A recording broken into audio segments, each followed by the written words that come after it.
الحمدللہ رب العالمین والصلاة والسلام علی سید الانبیاء والمرسلین والحمدللہ رب العالمین الصلاة والسلام علیکہ یا رسول اللہ، الصلاة والسلام علیکہ یا حبیب اللہ، الصلاة والسلام علیکہ یا جناب محمد مصطفیٰ صلی اللہ تعالی علیہ وسلم۔ پیارے ناظرین، السلام علیکم ورحمۃ اللہ تعالی وبرکاتہ۔ بفضلہ تعالی ایک مرتبہ اور آپ کے سامنے حاضر ہونے کا موقع ملا۔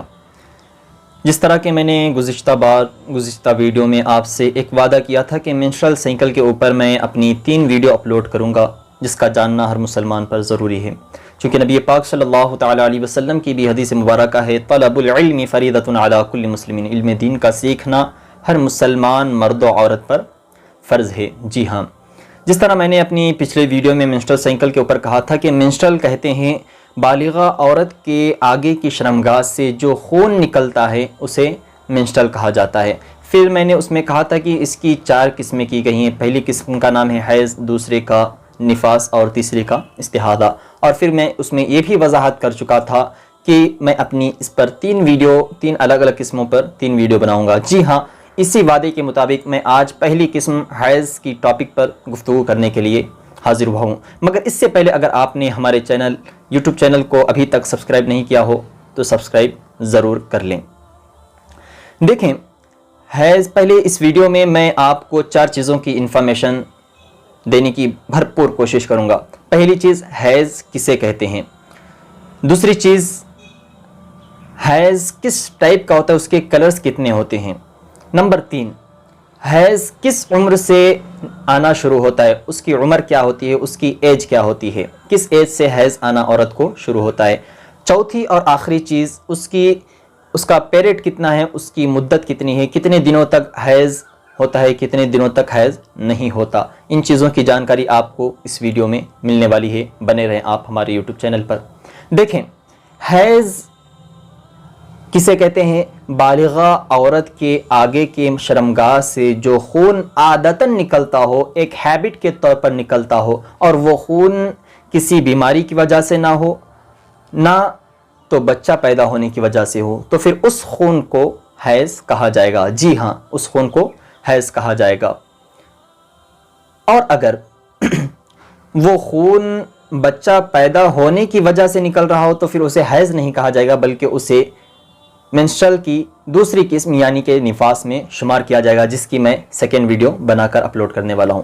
اور اگر کسی بیماری کی وجہ سے ہو تو پھر اس خون کو استحاضہ کہا جائے گا، جس کی ویڈیو میں تیسری ویڈیو میں اپلوڈ کر کے اس کے کچھ مسائل پیش کرنے والا ہوں۔ لیکن ہاں، حیض بالغہ عورت کے آگے کے مقام سے جو خون عادتاً نکلتا ہے اسے حیض کہتے ہیں، اور وہ خون نہ تو بچہ پیدا ہونے کی وجہ سے ہونا چاہیے اور نہ تو کسی بیماری کی وجہ سے ہونا چاہیے، تو پھر اسے حیض کہتے ہیں۔ یہ ایک چیز۔ اور دوسری چیز میں نے یہ کہا تھا کہ حیض کا شیپ کیا ہوتا ہے، اس کا رنگ کیا ہوتا ہے۔ تو پھر دیکھیں، شریعت نے حیض کے 6 رنگ بتائے ہیں۔ جی ہاں، حیض 6 کلر کا ہوتا ہے۔ پہلا کلر کالا، سیاہ، یعنی کہ کالا کلر کا حیض نکلتا ہے۔ دوسرا جو خون نکلتا ہے جسے ہم حیض کہتے ہیں، سرخ یعنی کہ لال۔ اور تیسرا سبز یعنی کہ ہرا کلر کا۔ اور چوتھا گدلا، یعنی جس طرح آپ نے چیکڑ کو دیکھا ہوگا، چیکڑ کہیں یا کیچڑ کہیں، الگ الگ زبان میں کہتے ہیں، پھر اس ٹائپ کا۔ اور چھٹا اور آخری جو ہوتا ہے وہ مٹیالہ، مٹی کے کلر کا ہوتا ہے۔ یہ 6 شیپ کی، یہ 6 کلرز کا حیض نکلتا ہے، خون نکلتا ہے۔ اور جو چیز عورت کے آگے کے مقام سے سفید کلر کی رطوبت نکلتی ہے تو پھر وہ حیض نہیں ہوگا، وہ حیض میں شمار نہیں کیا جائے گا۔ جو بھی حیض نکلے گا انہی 6 رنگ میں سے کسی ایک رنگ کا ہوگا۔ یہ ہو گئی دوسری چیز۔ اور تیسری چیز میں نے کہا تھا کہ کس ایج سے حیض آنا شروع ہو جاتا ہے۔ تو پھر دیکھیں، جب کسی لیڈی کی عمر، کسی عورت کی عمر، کسی بچے کی عمر 9 برس کی ہو جاتی ہے، 9 ایئر کی ہو جاتی ہے، تو پھر اسے حیض آنا شروع ہو جاتا ہے۔ اس کے ساتھ یہ چیز قدرت کے طور پر مل گئی ہے کہ وہ جب بھی 9 سال کی ہو جاتی ہے اس کے ساتھ حیض خاص ہو جاتا ہے، حیض نکلنا اس سے شروع ہو جاتا ہے۔ اور جو 9 سال سے پہلے شرمگاہ سے جو خون نکلا وہ حیض میں شمار نہیں کیا جائے گا، بلکہ وہ استحاضہ میں شمار کیا جائے گا۔ ہاں، اور یہ کب تک لگا ہوا رہتا ہے؟ تو پھر شریعت کہتی ہے کہ حیض نکلنے کی عمر 55 ایئرس تک ہے، یعنی کہ 55 سال تک حیض بند نہیں ہوتا، بلکہ 55 سال تک حیض جاری رہتا ہے، اور 55 سال کے بعد حیض بند ہو جاتا ہے۔ اگر 55 سال کے بعد بھی اگر پہلے کی طرح خون آ رہا ہے تو پھر اسے حیض میں شمار کیا جائے گا، اگر پہلے کی طرح نہیں آ رہا ہے تو پھر اسے حیض میں شمار نہیں کیا جائے گا، بلکہ استحاضہ میں شمار کیا جائے گا۔ امید کہ آپ کو یہ 3 چیزیں سمجھ میں آ گئی ہوں۔ اب ذرا غور سے سنیں آخری چیز، کہ جو حیض کی پیریڈ ہوتی ہے، جو سائیکل ہے اس کا پیریڈ ہے کتنے دن کا ہوتا ہے؟ تو پھر شریعت کہتی ہے کہ جو حیض کا پیریڈ ہے، جو حیض نکلنے کی جو مدت ہے، وہ کم سے کم منیمم 3 دن اور 3 رات ہے، یعنی کہ 72 آور، 72 گھنٹے کم سے کم۔ اگر 72 گھنٹے سے 1 گھنٹہ بھی اگر کم ہوا تو پھر اسے حیض میں شمار نہیں کیا جائے گا، بلکہ اسے استحاضہ میں شمار کیا جائے گا۔ اور میکزیمم جو اس کا پیریڈ ہوتا ہے 10 دن 10 راتیں، یعنی کہ کم سے کم 3 دن 3 رات تک اس کی مدت ہوتی ہے، اور زیادہ سے زیادہ جو اس کا پیریڈ ہوتا ہے 10 دن 10 رات تک۔ اگر 10 دن سے بھی اگر زیادہ ہو گیا تو پھر اسے حیض میں شمار نہیں کیا جائے گا، بلکہ 10 دن کو حیض کے دن شمار کیے جائیں گے، اور باقی دنوں کو استحاضہ کے دن شمار کیے جائیں گے۔ اسی طرح اگر 3 دن حیض ہوا تو پھر 3 دن حیض کے شمار کیے جائیں گے، اگر 3 دن نہیں ہوئے بلکہ تھوڑا بھی کم ہو گیا تو پھر اسے حیض شمار نہیں کیا جائے گا، بلکہ استحاضہ شمار کیا جائے گا۔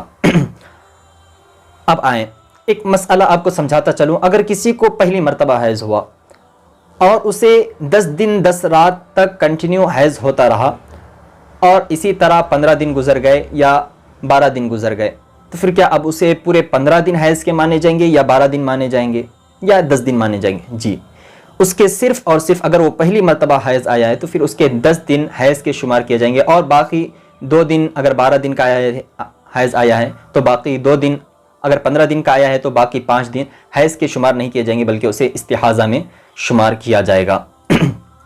اسی طرح کسی کی عادت ہی نہیں ہے، یا تو کبھی 3 دن 3 رات تک حیض آتا ہے، یا پھر کبھی 5 دن 5 رات تک آتا ہے، کبھی 7 دن 7 رات تک آتا ہے، تو پھر اب کیا کریں؟ تو پھر دیکھیں شریعت کہتی ہے کہ اس کی کوئی عادت نہیں ہے، جو اس سے پہلی مرتبہ جتنا آیا، یعنی کہ اس بار اسے 7 دن تک حیض آیا، اور اس سے پہلی مرتبہ 5 دن تک حیض آیا ہے، تو پھر شریعت کہتی ہے کہ پہلے کے 5 دن شمار کیے جائیں گے، اور اب کے جو 2 دن ایکسٹرا آئے ہیں اسے شمار نہیں کریں گے، بلکہ 5 دن حیض کے مانے جائیں گے، اور باقی 2 دن استحاضہ کے مانے جائیں گے۔ دیکھیں اب جو یہاں پہ میں اپنی ایک بات ریپیٹ کر رہا ہوں کہ حیض کنٹینیو ہو، اس کا مطلب یہ نہیں کہ ہر لمحہ، ہر منٹ، ہر سیکنڈ شرمگاہ سے خون نکلتا جائے، نہیں، اس کا مطلب ہرگز یہ نہیں ہے، بلکہ بیچ میں اگر وقفہ بھی ہوتا رہا، ٹائم بھی گزرتا رہا، تو بھی اسے حیض میں ہی شمار کیا جائے گا۔ امید کہ میری یہ مختصر سی گفتگو آپ کے سمجھ میں آ گئی ہو۔ اللہ تعالی ہم تمام کو علم دین کی سمجھ عطا فرمائے، اور ہم تمام کو علم نافع کے زیور سے آراستہ فرمائے۔ دیکھیں آخری چیز میں آپ سے گزارش کرنا چاہوں گا، ریکویسٹ کرنا چاہوں گا، اگر آپ کو ان مسائل کے تعلق سے کوئی بھی ذرا برابر بھی اگر کوئی معلومات چاہیے ہو، کوئی مسئلہ درکار ہو، کوئی چیز پوچھنی ہو، تو بلا جھجک آپ کمنٹ کر سکتے ہیں، یا پھر آپ مجھے میسیج کے ذریعے بھی پوچھ سکتے ہیں۔ انشاءاللہ تعالی میں بھرپور اس کا رپلائی دینے کی کوشش کروں گا۔ دعاؤں میں یاد رکھیں۔ السلام علیکم ورحمۃ اللہ تعالی وبرکاتہ۔